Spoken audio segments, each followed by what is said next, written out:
Hi, it's Leslie, and we're talking about Sister Wives. And this was a very sad, sad episode. We all knew it was coming, but just to set the scene before we get into the very sad news that happened, this is where they're at right now. We kind of check in with Christine and David, and it seems like the more Christine realizes what a real marriage is about and learns more about David, she realizes being married to him just sucked.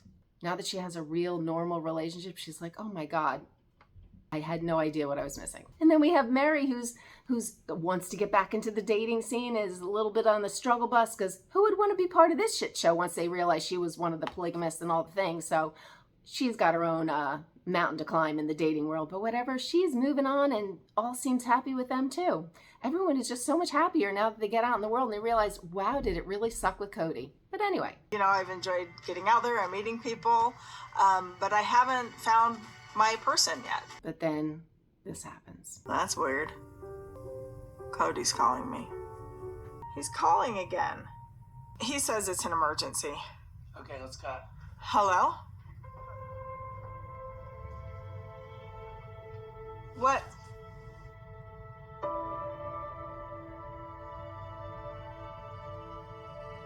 Crazy. These cameras, they're there all the time. They never leave them, which is crazy in itself to sign up for this nonsense, but they are actually physically sitting there with Mary, interviewing her about, I don't know what nonsense, her dating or swiping or some shit or whatever. And Cody texts her and she doesn't want to answer it. And then he says it's an emergency. And then we learn what happened.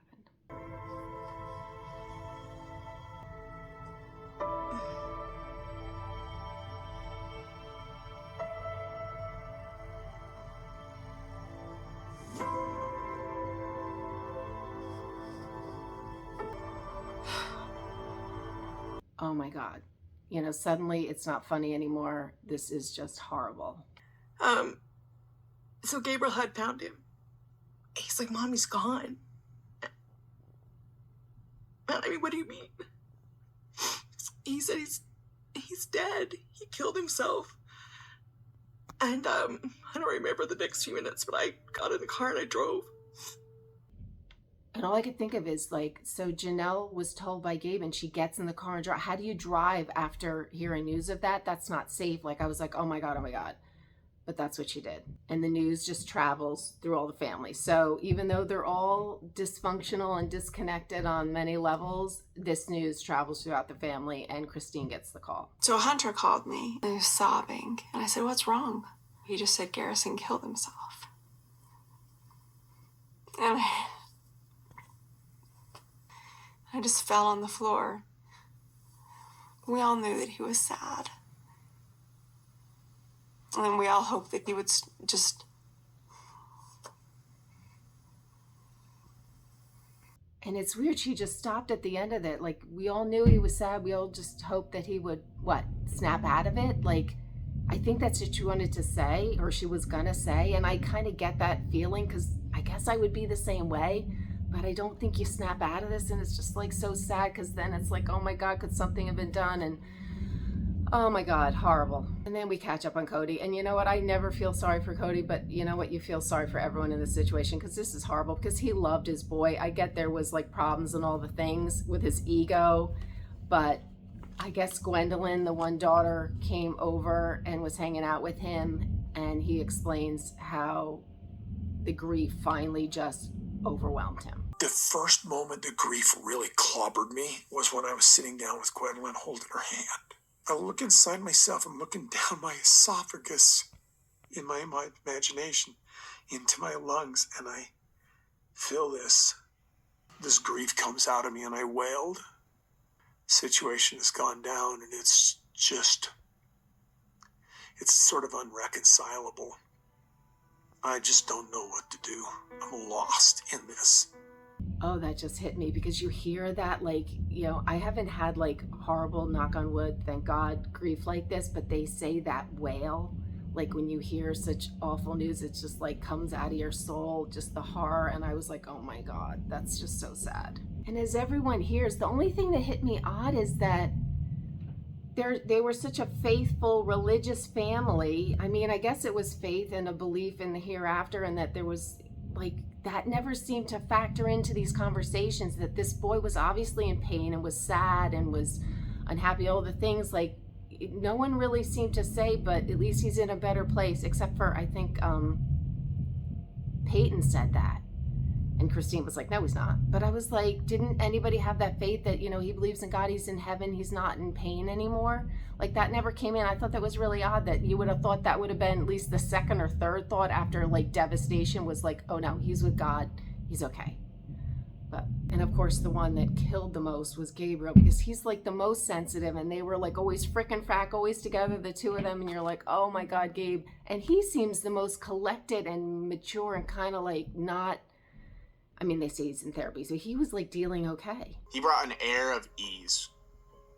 He made an incredible effort to everyone around him to make them comfortable. And I think that's the real mark of a gentleman.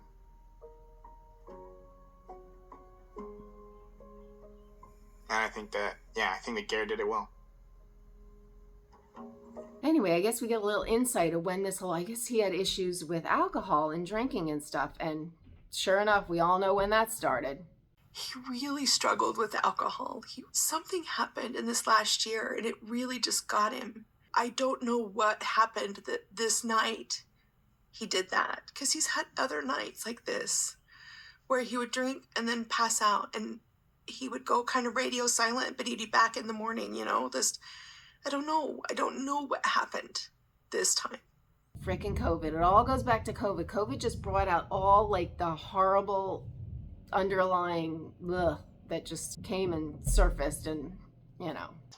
He had anxiety and depression, and then he started drinking as a way to sort of soothe that, you know what I mean? And then just became the animal he couldn't get a hold of. So we did everything we could. And I know that. Yeah. I know that. So that's what's the worst about this, is the guilt. And I mean, and there shouldn't be, because there's things you can't control, but it's like, this seems like a thing, like in your brain, you think, oh, this is something that didn't have to happen because it wasn't like a sickness that is out of your control, but in a way it is out of your control. But oh my God, the what ifs of like, oh, if, you know, I get it. And Cody is feeling those what ifs the worst, and I get it, because I don't even think they were speaking because of his own whatever, and they're both stubborn. I mean, that's his boy, whatever, but oh my God, the what ifs of if I could have been involved in his life or had another person to talk to. Oh, Rob and I didn't get a chance to really just make things right. Just not being able to say goodbye.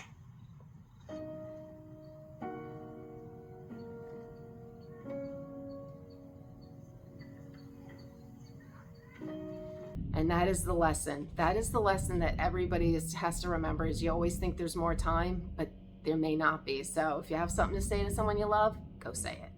Yeah, and poor Cody, he's going down this what if train, you know, and it's also, it's like you're a parent, that's like your number one job, is to like care for your kids and keep them safe and everything like that. So it wouldn't matter how anything happened, you always feel like there was something, like you failed, like there was something you could have done, because that's your number one job. And he is deep in the torture of, oh, what if I did this or that? So many people have told me, you know, don't get caught in that what if train. I'm like, I'm going to, because that's part of the process for me. I'm gonna what if to death. What if I had called him? What if I'd have been in touch more? What if we'd have done more? What if? Well, it still makes me sad. I know. It still makes me wonder if something could have been done. It's the what ifs. And it just kind of, this was so sad, but it did really hit me that Cody obviously loved him, and I hope that he can take away from this to like maybe mend the relationships with the other kids, that you don't know how much time you have, that nothing else matters, like this is what's important. So hopefully he gets that out of this horrible tragedy. Yeah, so we leave them, and this just kind of sums it up, what Cody said right here. I'm just sad. Yeah. Sad about what would have been. Yeah, so sad, so sad.